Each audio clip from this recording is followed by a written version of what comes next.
आज हम शशांक के विषय में बात करेंगे, जिसमें उसके शासनकाल के बारे में, उसकी विजयों के बारे में बात करेंगे। गौड़ नरेश शशांक, बंगाल का शासक शशांक। शशांक हर्ष का समकालीन शासक था। इसके परिवार के विषय में, वंश के विषय में हमें ज़्यादा जानकारी नहीं है। हर्षचरित की एक पांडुलिपि जिसे ब्यूलर ने प्राप्त किया था, उसमें शशांक का नाम नरेंद्र गुप्त मिलता है। और आर.डी. बनर्जी जैसे विद्वान मानते हैं कि शशांक का गुप्त वंश या परवर्ती गुप्त वंश से कोई संबंध था, लेकिन उसके बारे में कुछ निश्चित रूप से कहा नहीं जा सकता। प्रारंभ में 590 ईस्वी के आसपास वो मौखरी नरेश अवंतीवर्मन के सामंत के रूप में मगध पर शासन करता हुआ दिखाई देता है। और करीब 602 ईस्वी के आसपास जब अवंतीवर्मन की मृत्यु हो जाती है, तब इसने अपनी स्वतंत्रता घोषित कर दी। और वेनसांग के विवरण से पता चलता है कि शशांक की मृत्यु 637 ईस्वी से पहले ही हो गया था। तो कुछ लोग 625, तो कुछ लोग 630, जो भी लिखते हों, तो उसने शासन किया। तो 602 से 625 और कहीं पे 602 से लेकर 632 के आसपास इसका शासनकाल माना जाता है। इसकी राजधानी पुंड्यवर्धन थी। कुछ जगहों पे कर्ण सुवर्ण का लोग उल्लेख करते हैं, लेकिन इसकी राजधानी पुंड्यवर्धन थी। और यह एक कट्टर शैव धर्मावलंबी शासक था, और इसे धर्म सहिष्णु शासक भी हम नहीं कह सकते। इसके काल में राजभाषा के रूप में संस्कृत को और लिपि के रूप में कुटिल ब्राह्मी लिपि इसके काल में प्रचलित थी। आर्यमंजूश्री मूलकल्प में इसे बौद्ध द्रोही कहा गया है, और इसने महाराजा धीराज की उपाधि को धारण किया था। अगर हम बात करें सोर्सेज के बारे में, तो इसके विषय में हमें जानकारी आर्यमंजूश्री मूलकल्प, बाणभट्ट के हर्षचरित, वेनसांग की सियुकी, रोहतासगढ़ के मोहरलेख, हर्ष के बांसखेड़ा लेख, माधव राजद्वितीय का गंजाम ताम्रलेख, मिदनापुर से प्राप्त 2 ताम्रलेख और देववर्णांक लेख प्रमुख हैं। अगर राजनीतिक उपलब्धियों की बात करें, तो शशांक के आरंभिक जीवन में उसके बारे में हमें कोई जानकारी नहीं प्राप्त होती है। ऐसा पता चलता है कि प्रारंभ में वो महासामंत था। इसके लिए रोहतासगढ़ के मोहर लेख में कहा गया श्री महासामंत शशांक देवस्य। तो ऐसा लगता है कि ये प्रारंभ में मौखरी नरेश अवंतीवर्मन का महासामंत रहा होगा, जो उसका समकालीन था। लगभग 590 ईस्वी के आसपास वो महासामंत के रूप में शासन कर रहा था, स्वतंत्र शासक के रूप में शशांक। ऐसा लगता है कि 602 ईस्वी के बाद जब मौखरी नरेश अवंतीवर्मन की मृत्यु हो गई, तो उसने अपनी स्वतंत्रता घोषित कर दी और बंगाल उड़ीसा पर अपना अधिकार कर लिया, और दक्षिण में गोदावरी नदी तक उसका साम्राज्य संभवतः विस्तृत हो गया। और ऐसा लगता है कि उसने देवगुप्त के साथ जो ग्रहवर्मा की हत्या की, इससे भी उसकी स्वतंत्रता की पुष्टि होती है। अब वह मौखरियों के अधीन सामंत शासक नहीं रहा। उसकी उपाधि महाराजा धीराज मिलती है उड़ीसा के गंजाम लेख से, जो कि उसके सामंत माधव राजद्वितीय का है।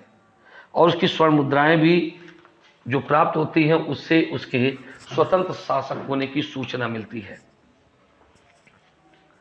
अगर हम बात करें अगले हेडिंग, देवगुप्त के साथ कन्नौज का अभियान। ऐसा कहा जाता है कि शशांक एक महत्वाकांक्षी व्यक्ति था। प्रारंभ में वो मौखरियों के अधीन सामंत था, यानी उसके स्वामी मौखरी थे। लेकिन ऐसा लगता है कि अवंतीवर्मन के मरने के बाद जब ग्रहवर्मा के हाथ में सत्ता हाथ में लगती है, तो ऐसी दशा में मालवा के उत्तरवर्ती गुप्त शासक देवगुप्त की सहायता से उसने कन्नौज पे आक्रमण करके मौखरियों को चुनौती दिया, जो कि उसके स्वामी थे। और इस युद्ध में देवगुप्त ने ग्रहवर्मन की हत्या कर दी और राजश्री को कारागार में बंदी बना दिया। अब अगली हेडिंग है थानेश्वर के शासक राजवर्धन द्वितीय की हत्या।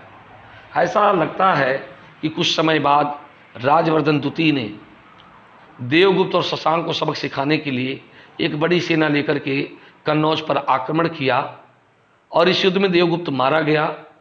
और जैसे ही शशांक मित्रता के लिए राज्यवर्धन को एक शिष्टाचार की भेंट के लिए बुलाता है, तो बांसखेड़ा में लेख में ऐसा कहा जाता है कि उसने धोखे से राज्यवर्धन की चाकू घोंप करके हत्या कर दी। और इधर जहां राजश्री बंदीगृह से बाहर निकलती है, वह अपने पति के वियोग में अपनी जान देने के लिए बाहर चली जाती है या फिर जंगलों की ओर चली जाती है, बिंद के क्षेत्र में। अगला है हर्ष और शशांक। कहते हैं कि शशांक को सबक सिखाने के लिए हर्ष एक बड़ी सेना लेकर के कूच करता है, लेकिन हर्ष तब तक शशांक वहां से लौट चुका होता है। और हर्ष अपने प्रारंभिक समय में शशांक को पराजित नहीं कर पाता है, लेकिन बिहार के कुछ क्षेत्रों पर हर्ष का अधिकार बन जाता है। आर्यमंजूश्री मूलकल्प से ऐसा पता चलता है कि हर्ष ने सोम यानी शशांक की राजधानी पुंड्र पर आक्रमण करके उसे परास्त किया और उसको उसके राज्य में रहने के लिए बाध्य किया, लेकिन उसकी ऐतिहासिकता के बारे में संदेह है। लेकिन इतना अवश्य पता चलता है कि जब शशांक मर गया था, उसके बाद हर्ष ने उसके क्षेत्र उड़ीसा और बंगाल की विजय हासिल की थी। अब हर्ष की शशांक की धार्मिक रीति की बात करें तो शशांक एक कट्टर शैव था। उसके सिक्के के ऊपर शिव और नंदी की आकृतियां मिलती हैं। वेनसांग बताता है कि उसने बोधगया के बोधि वृक्ष को कटवा करके गंगा में फेंकवा दिया और समीप के एक मंदिर से बुद्ध की मूर्ति को हटाकर उसके स्थान पर शिव की प्रतिमा प्रतिष्ठित कराई थी। इसी प्रकार से पाटलिपुत्र में रखे एक पाषाण स्तंभ जिस पर बुद्ध के चरण चिन्ह उत्कीर्ण थे को भी गंगा नदी में फेंकवा दिया। तो उसका चित्रण एक बौद्ध द्रोही के रूप में किया है, जिसने पवित्र बौद्ध अवशेषों को जलाया, विहारों और समाधियों को नष्ट भ्रष्ट कर दिया।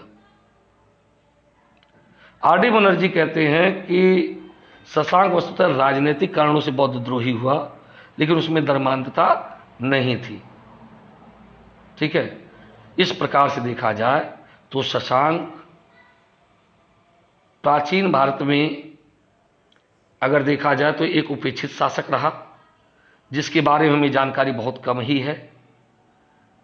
ठीक है, और उसके मृत्यु के बाद हर्ष ने उसके साम्राज्य को अपने राज्य में सम्मिलित कर लिया और उसके कुछ समय बाद जब एक अव्यवस्था फैली तो गोपाल नामक व्यक्ति को लोगों ने अपना राजा चुन लिया।